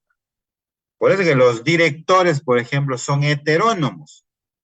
La mayoría de directores que yo conozco son heterónomos porque hacen lo que la norma les dice. Y cuanto más funcionario público de alto rango eres, más heterónomo te vuelves, porque tienes que hacer lo que la ley te dice, lo que la norma te dice. Porque si tú te sales de la norma, puedes incurrir en algún delito. Entonces, para evitar incurrir en eso, me pego a la norma. La norma me dice, esa es heteronomía. No digo yo la norma. La autonomía sería que un director diga, por ejemplo, bueno, yo creo que debe hacerse porque esto es importante, esto contribuye al bienestar del estudiante, y no la norma dice.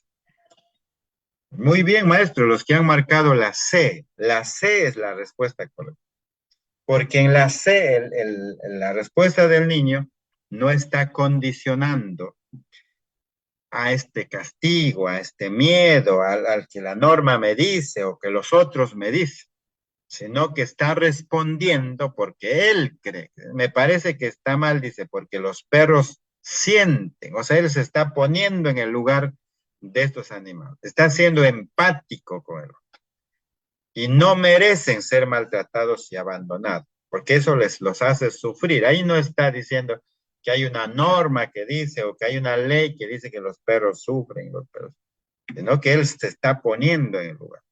Yo creo que la autonomía moral tiene mucho que ver con la empatía. Cuanto más empático soy, más autónomo moral soy porque soy capaz de ponerme.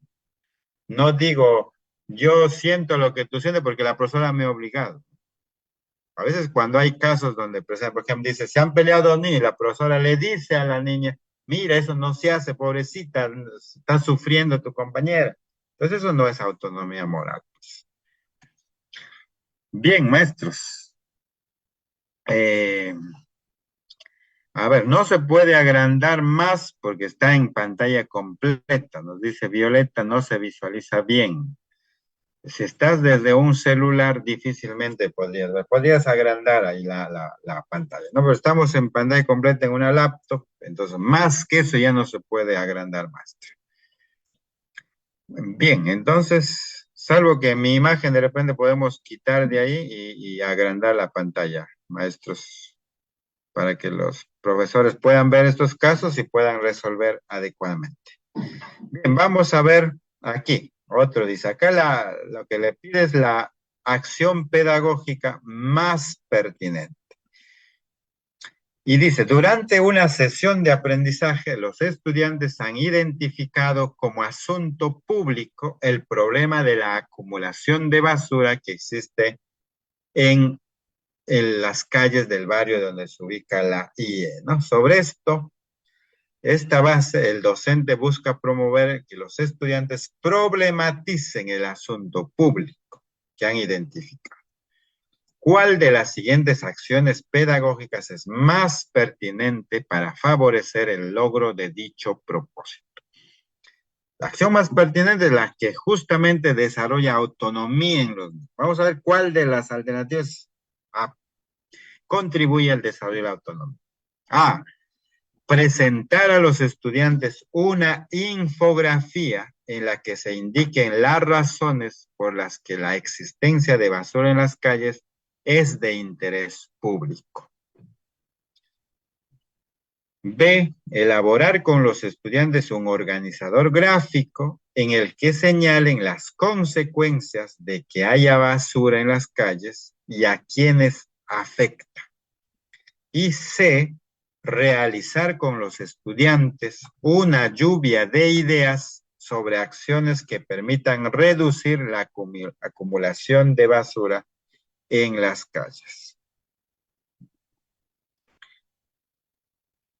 Dice, el propósito es que los alumnos problematicen el asunto público, ¿verdad? Que han identificado. Se lo conviertan en una situación problemática. ¿Cuál es la respuesta correcta, más? A ver, nos dicen la letra B, Salvador B. Muy bien, Johnson, la letra C. La letra C, Rosa también la C. Liliana, la letra B. Carmen, la letra C. A ver, dice, si yo quiero que problematicen, realizar con los estudiantes una lluvia de ideas sobre acciones que permitan reducir la acumulación de basuras en las calles, ya estarían buscando la solución, no estarían problematizando, ¿verdad? Ya estarían ya proponiendo. Y además con lluvia de ideas, podemos hacer tacho de basura, ya, pero estoy resolviendo sin haber problematizado. Entonces la C no sería la respuesta más pertinente. Porque dice el propósito es que problematicen, lo convierten en un problema, analicen la problemática. En cambio, en la C ya están planteando acciones de mejora, que ya es un proceso siguiente a la problematización.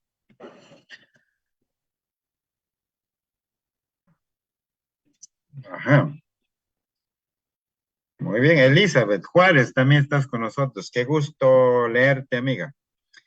Bien, entonces dicen la B, en la A dice presentar a los estudiantes una infografía en la que se identifiquen las razones, en la que se indiquen las razones por las que la existencia de basura en las calles es de interés. Si yo ya le doy la infografía y ya le indico las razones por qué es un interés público, ya le estoy dando al niño la ayuda, ya le estoy diciendo, ya no le estoy permitiendo que ellos problematicen, ¿verdad? Porque ya a través de la infografía ya les estoy indicando las razones por las que la existencia de basura es de interés. Ya le estoy dando la respuesta. Entonces, la alternativa no es una alternativa autónoma, es una alternativa heterónoma clásica de lo que hacemos los maestros. Le damos de frente ya la información, le damos la infografía para que ellos simplemente miren ahí y luego repitan lo que está ahí. En la C no podría ser porque ya es planteamiento de alternativas de solución para la reducción y ahí no hay problematización. Entonces, la respuesta más pertinente, maestros, es elaborar con los estudiantes un organizador gráfico en la que señalen. ¿Quién va a señalar? Ellos, ¿verdad? No dice el maestro en la que el maestro señale o el maestro les diga, sino que vamos a elaborar un organizador en la que los niños, ellos van a señalar las causas, las consecuencias de que haya basura en las calles y a quienes afecta esa basura. Entonces ahí van a problematizar, van a identificar cuál es la causa que origina y cómo afecta, ¿no? A quién afecta esa problemática. Muy bien, esta pregunta ha estado no tan mayoritariamente, ¿no? Varios han dicho la C, pero ya explicamos que la C no puede ser porque ya es alternativa. Y la B es la respuesta correcta. Bien, maestro. En la siguiente también tiene que ver con la autonomía. Dice, después de conversar con Ana, no, pero esta es la que, esta es la primera pregunta en relación a ese tema. Durante la sesión, Ana molesta porque José invadió su carpeta. No, Ana está molesta porque José vino y le invadió la carpeta.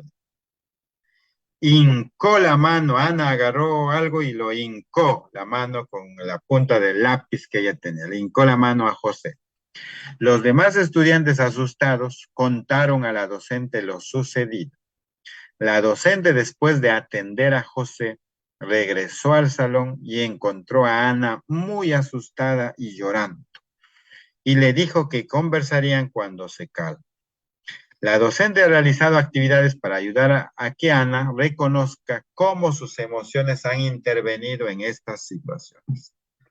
La docente se propone conversar con Ana acerca del incidente para ayudarla a identificar las emociones. Va a ayudar a Ana. Entonces, lo que tiene que ayudar es a través de la autonomía, ¿verdad? ¿Qué motivaron su acción? ¿Cuál de las siguientes alternativas presenta las preguntas más adecuadas en relación al propósito de la docente? ¿Cuáles son las preguntas que ayudan a que se dé cuenta Ana de sus emociones? La alternativa A dice, ¿crees que tu acción está de acuerdo con las normas de convivencia? ¿Qué normas crees que has infringido? ¿Cuál crees que será tu castigo por lo que hiciste? B, ¿cómo te sentiste cuando José invadió tu sitio? ¿Cómo te sentiste cuando entendiste que lo habías herido? ¿En qué otras ocasiones te has sentido así y qué has hecho en ellas? Y la C, ¿por qué no me avisaste que José te estaba molestando? ¿No crees que hubiera sido mejor pedirle amablemente que no invada tu sitio? ¿Y crees que lo que hiciste solucionó el problema? A ver, ¿cuál es la alternativa correcta?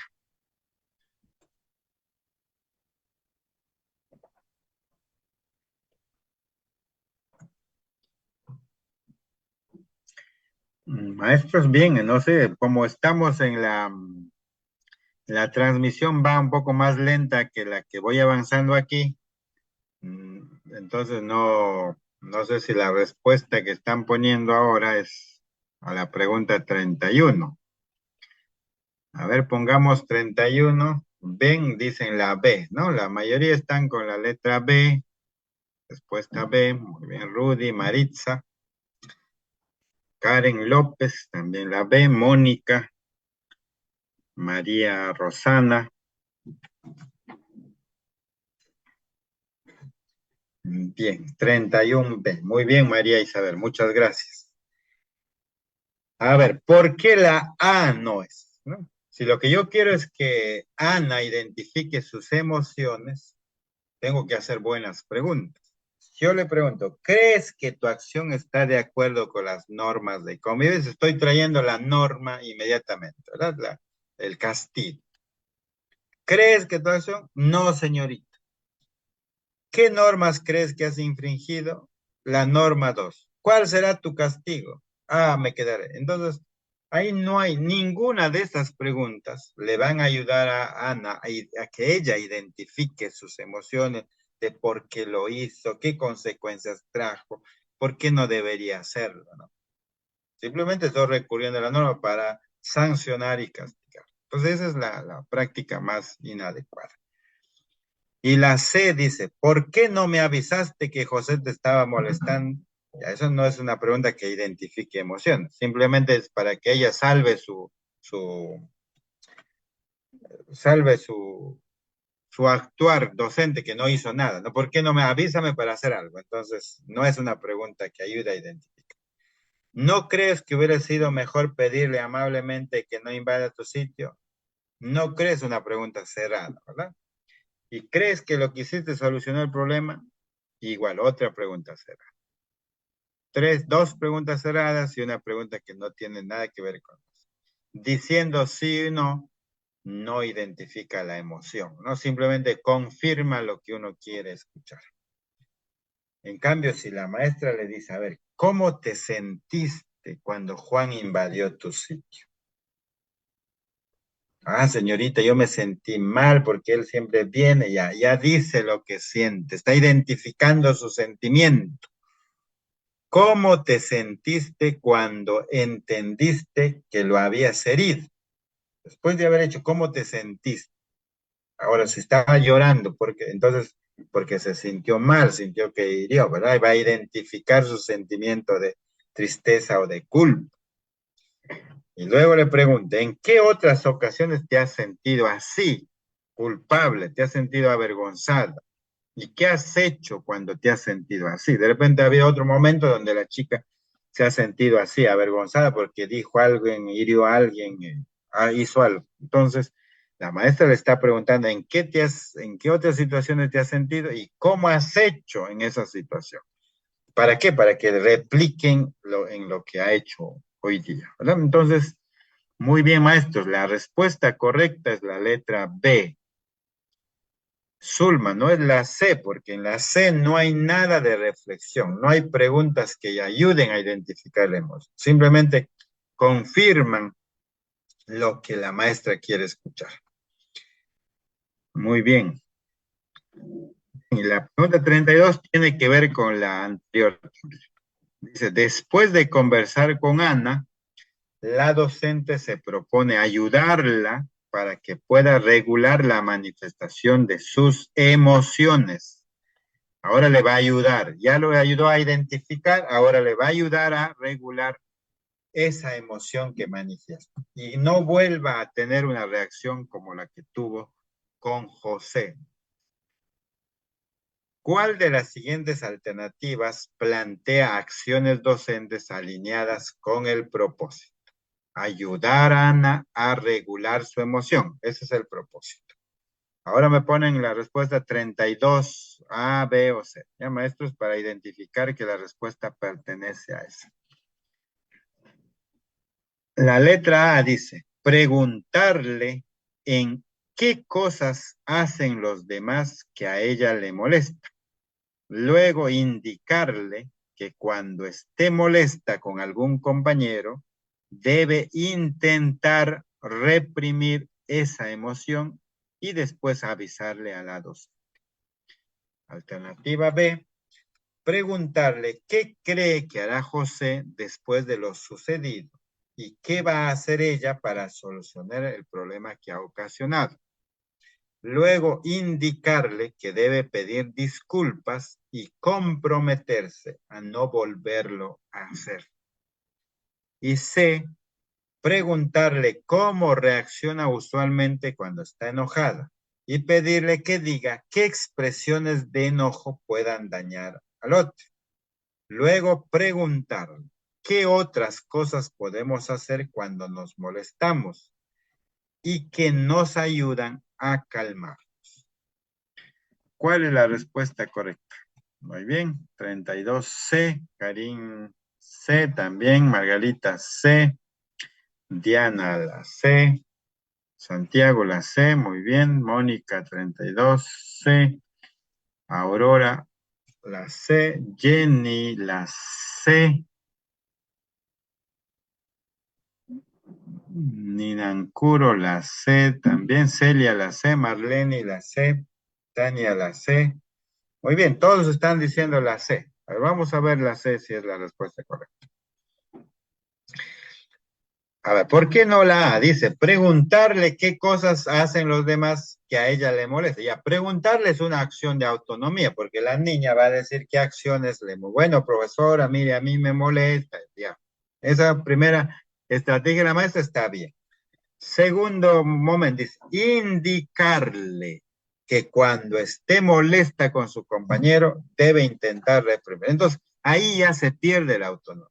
Cuando la maestra le indica, mira, cada vez que tú pierdes tú esto, tú tienes que hacer esto, reprimir tu emoción y después me debes avisar a mí. Es decir, ya le está diciendo cómo tiene que hacer.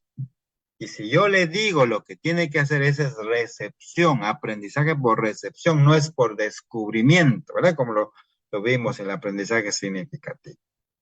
Por lo tanto, no es una práctica que desarrolla autonomía indicarle o decirle al estudiante cómo tiene que hacer.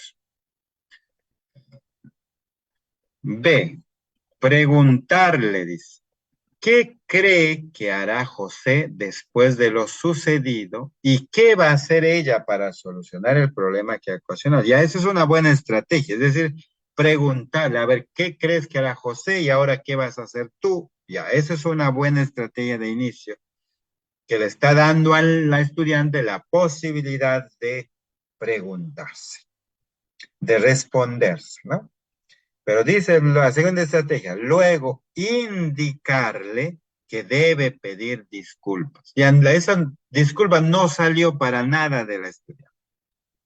Si lo hace, lo va a hacer porque la maestra le dijo que tiene que hacerlo, ¿verdad? Indicarle que debe pedir disculpas y comprometerse a no volver a hacer. A ella ha sido quien le ha dicho que pida disculpas y que ella está diciendo que se comprometa, pero no ha salido de la misma niña, la maestra. Por eso estas dos estrategias no son estrategias que desarrollen autonomía. En cambio, la C debe ser la más cercana, pues dice preguntarle, ya ese es un buen inicio, cómo reacciona usualmente cuando está enojado. Y pedirle que diga expresiones de enojo que puedan dañar al otro. Muy bien, le sigue en la cancha de la estudiante, ¿no? Primero le pregunta cómo reaccionas, segundo, di expresiones de enojo. ¿Qué expresiones de enojo pueden dañar al otro? A ver, menciona todo lo que tiene.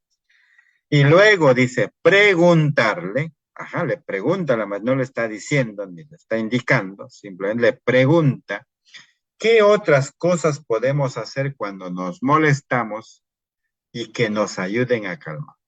Es decir, ¿qué cosas podríamos hacer cuando estamos molestos, pero que pueden ayudar a calmar? Entonces la chica va a plantear alternativas de cómo poder. En las tres acciones que está desarrollando aquí la maestra, en las tres hay autonomía, porque es la misma estudiante quien va a responderse, quien va a proponer cómo debe hacer. Bien, maestros, por eso la respuesta correcta es la C. Y muy bien que han identificado ustedes casos. Es autonomía, ¿no? El nivel simbólico, casualidad, lo vamos a ver el miércoles. Tienen que ver más con esos conceptos. Por eso hoy día no lo vamos a analizar. La pregunta 7 dice, los estudiantes están trabajando en la planificación de sus textos. Durante el monitoreo de la actividad, una estudiante les comenta a la docente que ha escrito una lluvia de ideas con los hechos sobre la visita al albergue para su testimonio, pero tiene dificultades para organizar, ¿no?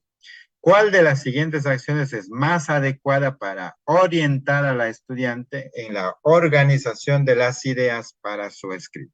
Nuevamente, ¿qué le va a decir el maestro para que la niña autónomamente organice las ideas para su escrito? Alternativa A, mencionarle que puede escribir su testimonio ordenando los hechos mencionados de manera cronológica. Luego, brindarle un breve testimonio que presente los hechos cronológicamente. Finalmente, solicitarle que utilice dicho texto como ejemplo para organizar las ideas que ha incorporado en su lista. O sea, le está dando un ejemplo, ¿no? Un modelaje de cómo tendría que hacer. B, leer juntos las ideas que han incluido en su lista. Luego preguntarle qué ideas le pueden servir para, por ejemplo, iniciar o culminar su testimonio sobre su experiencia.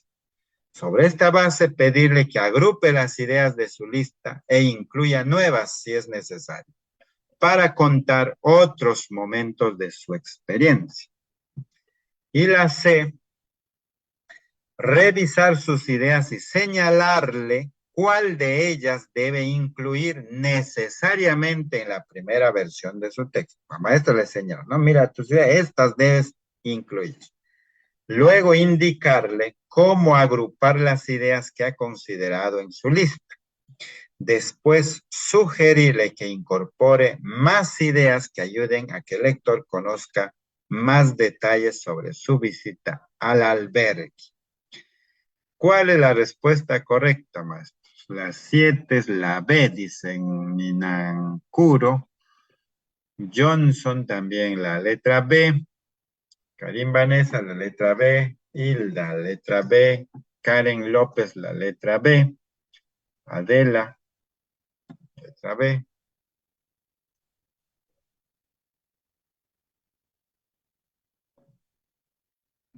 Ajá. La 7, la letra B, están planteando los maestros. Mayoritariamente, la letra B. Ajá, vamos a ver. Ya, muy bien. Entonces dice, ¿por qué no podría ser la A? Dice, mencionarle que puede escribir su testimonio ordenando los hechos de manera cronológica. Ya, bueno, lo puede mencionar, esa es una estrategia que podría ayudar, ¿no? Al autónomo. No se guíen, porque ya lo menciona, ya está mal. No podría mencionar. Luego brindarle un breve testimonio que presente los hechos cronológicamente. Ahora la maestra está, mira, acá tienes un testimonio, acá están los hechos ya cronológicamente, están organizados. Entonces, finalmente le dice a la chica, solicitarle que utilice dicho ejemplo, es decir, yo ya te estoy dando el ejemplo, mira aquí, de cómo tú debes organizar tus ideas. Ahora tú mira el ejemplo y haz lo mismo. Lo que le está diciendo la maestra es, cópiate, cómo debes hacer. Le está dando el ejemplo de cómo lo tiene. Entonces la niña, ¿cómo va a pensar ahí? ¿Cómo se va a dar cuenta de cómo organizar si la maestra le está diciendo? Es una práctica muy cotidiana, ¿no? Todos los maestros que ponen ejemplos, que hacen demostraciones, que les dicen, miren acá cómo vamos a hacer, o que le dan un patrón y el modelo. Mira, acá está el modelo, ahora tú haz lo mismo que está aquí. Es una práctica heterónoma porque el niño no va a hacer lo que él cree, sino va a hacer lo que la maestra me está proponiendo. ¿Cierto? Raúl Zárate dice, ajá, muy bien, Andrés nos dice, para él su opinión es un aprendizaje por recepción y no por descubrimiento. La exposición tradicional y memorística, porque solo está informando la teoría de los psicopedagogos del siglo, dice pasado. Ajá, muy bien, está conectando, ¿no? Está conectando lo que habíamos ahora, como hablamos hace rato, que el aprendizaje entra por recepción, pero lo puedes procesar significativamente cuando conectas con tu experiencia previa y en este caso, en las casuísticas, cuando conectas con tu práctica. Si usted ya estuvo en otro examen pasado, por ejemplo, este es un buen ejercicio de conectar a cómo yo hice mi examen pasado. ¿Por qué yo marcaba esto? Entonces, ahora en mi nuevo examen, voy a centrarme en mirar cuál es la alternativa que desarrolla autonomía, ¿no? Eso es lo que hemos hablado aquí. Por eso la alternativa A no es la que desarrolla autonomía, porque el maestro le da el ejemplo, le da el modelo de cómo el estudiante debe mirar eso y en función de eso organizar sus ideas. Hay alguien que dice la respuesta C.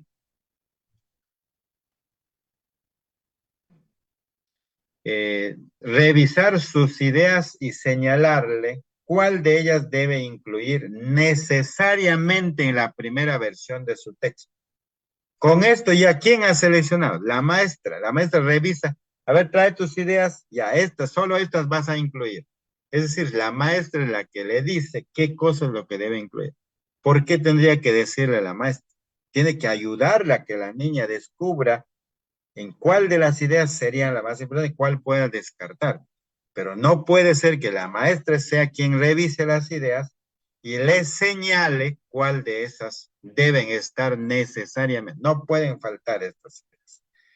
Y luego además le indica de cómo agrupar las ideas que aconseja. Es decir, le dice cómo debe hacer la agrupación para después sugerirle, ¿no? Que incorpore más. Esa es la última estrategia, me parece buena, que lo puede sugerir, a ver, más, que agregue más ideas que ayuden a que el lector conozca más detalles sobre su vida. Es decir, lo puede decir, a ver, ¿por qué no pones otras ideas más que ayuden a que la persona que va a leer tu escrito pueda tener detalles sobre tu visita? Eso es una buena estrategia.